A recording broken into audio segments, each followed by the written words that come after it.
Indiana Podcast Network. This is the Lifestyle Live Podcast. Faces you know and a team you can trust. Stories that form your heart. Lifestyle Live. Lifestyle Live. Let your imagination soar with Audible. With stories across every genre, from expert advice to fantasy, you'll be inspired to imagine new worlds, possibilities, and ways of thinking. Listening can even lead to a positive change in your mood, habits, and overall well-being. As an Audible member, you'll get to choose one title a month to keep from their entire catalog, including bestsellers and new releases. Allow yourself to delve into the spooky this season by listening to classics like Stephen King's The Shining and Pet Sematary. There's more to imagine when you listen. New members can try Audible free for 30 days. Visit audible.com/imagine or text imagine to 500-500. That's audible.com/imagine or text imagine to 500-500. Worried about letting someone else pick out the perfect avocado for your perfect impress them on the third date guacamole?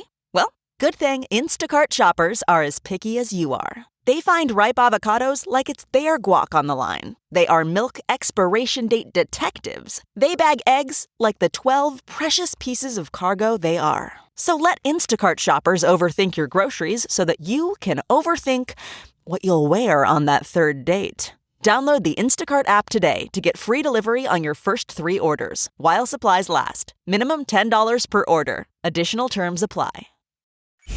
Lifestyle Live. I wanted to talk with ghosts. Now you may be able to connect with spirits from beyond the veil. You may remember paranormal investigator Amy Brunner from Kindred Spirits, or maybe from her time on Ghost Hunters, but now she's coming to Hobart, Indiana.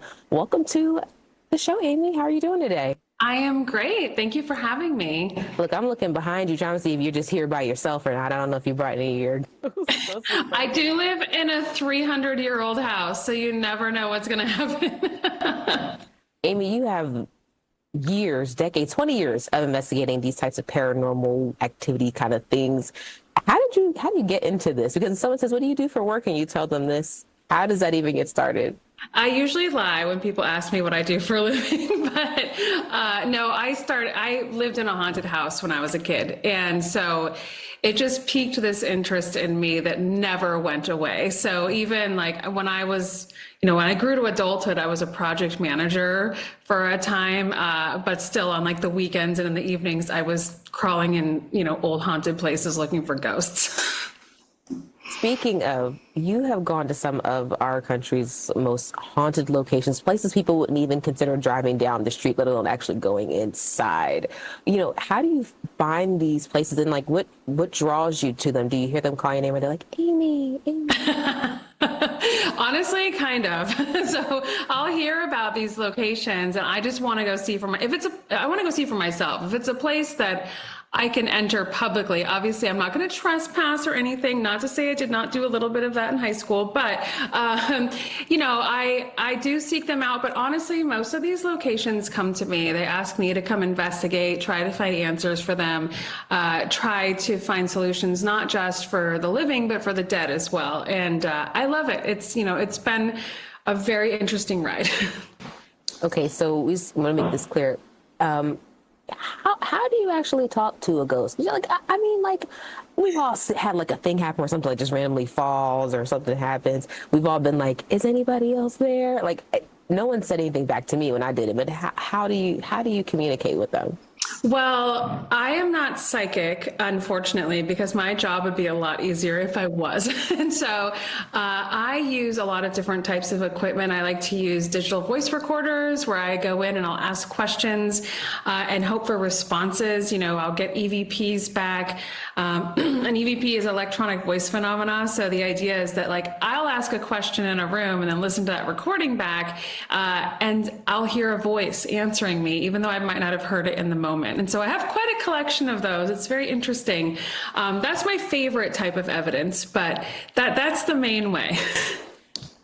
You mentioned something a little bit earlier about, the work that you do, not just helping the living, but also the dead too. You say that, you help people to really reclaim their lives, by getting those answers. So how does that type of process work, or how do you approach that process? So I I am very big on research. So when I go into a location, like one of the things with haunted locations is a lot of them are very steeped in legends and lore. And it's kind of my job to sift through a lot of that and figure out what's historically factual. And then hopefully use that while investigating a haunting, like using that information during the investigation to hopefully get a response from these spirits and figure out who they are and why they are there. And then hopefully assist them in some way. So it can be a process. Sometimes I'm in a location for a few nights. Sometimes I'm investigating a place for months. Wow. And I guess you never know till you get there and see what's actually going on. No, that's it exactly. Like I take everyone at their word, but then also when I get there, I just kind of try to go in fresh and not, go in with any like preconceived notions of what's going on there. Just try to figure it out on my own. So I know you said you're not psychic, but I mean, maybe you have some type of sixth sense though. Like, do you kind of get a vibe and you walk in and go, this goes here maybe wants a little vengeance. That sounds like retaliation to me, like, do you hear kind of this, because like, again, you have so many years of experience, you hear kind of some of the same themes when you're investigating? Absolutely. So the thing is, like, I've been in so many haunted places at this point, and I tell people this all the time, like, I've just learned there's a different feeling to a haunted location. Like, even if I'm not a psychic, it just feels heavier. It feels different, and so I'm aware of that in my day-to-day. When I walk into places, I'll walk into like a library or a school or something, and I'm like, oh, there's a ghost here. It's like, I can feel it, not in a psychic sense. I can just feel it in an energetic way. And I think a lot of us can, I think some of us just kind of, we get that kind of hair on the back of our necks feeling, hair standing up on the back of our necks feeling, and we ignore it. But then there's others of us who are like, oh, that means something. And I really think you should trust your gut in almost every situation. So I agree. So let's talk about the event. What can people expect to see at Walking with Ghosts? So this is a tour I do nationwide every year, and it's basically I dive into some of my favorite haunted locations that I've actually investigated, and I tell the stories behind it, and then I also kind of go into the evidence. I show people evidence, I play EVPs for people, I bring a collection of like haunted objects and artifacts that people can kind of view before and after the show, and so it's very in-depth, and then the last half hour is just a roundtable discussion where we all talk about ghosts together. And so it's super interactive. It's the perfect time of year for it. Everybody wants to talk to me in October. So come out and see me. And then November, you all can forget about me again. I was thinking that tells like she's probably really popular right now. This is my time. This is my Christmas.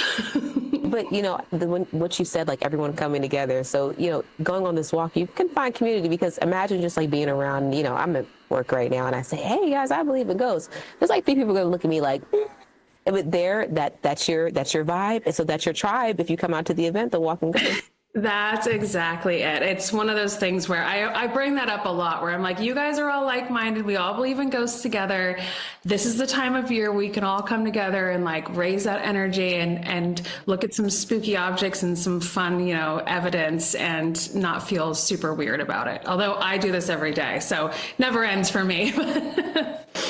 Well, we're excited for it, Amy. Listen, the event Walking with Ghosts is happening Wednesday, October 16th at the Art Center in Hobart. The show starts at 7. Tickets start at $35. And is there a dress code, Amy? What do people wear to investigate ghosts? There is this thing where everybody's always wearing all black to these things, but like I like to change it up. I'm probably the most cheerful, preppy ghost hunter you'll ever meet. So you never know. I could be wearing like a nautical boat dress. Who knows what will happen. Sounds like a great time to me. Thank you so much, Amy. All the information is going to be on allindiana.tv. Lifestyle Live. Lifestyle Live. From the All Indiana Podcast Network, this is the Lifestyle Live Podcast. Thank you for listening. Be sure to like, follow, and subscribe to this podcast wherever you get your podcasts. And connect for even more on Facebook and at lifestylelive.tv. Faces you know and a team you can trust. Stories that form your heart.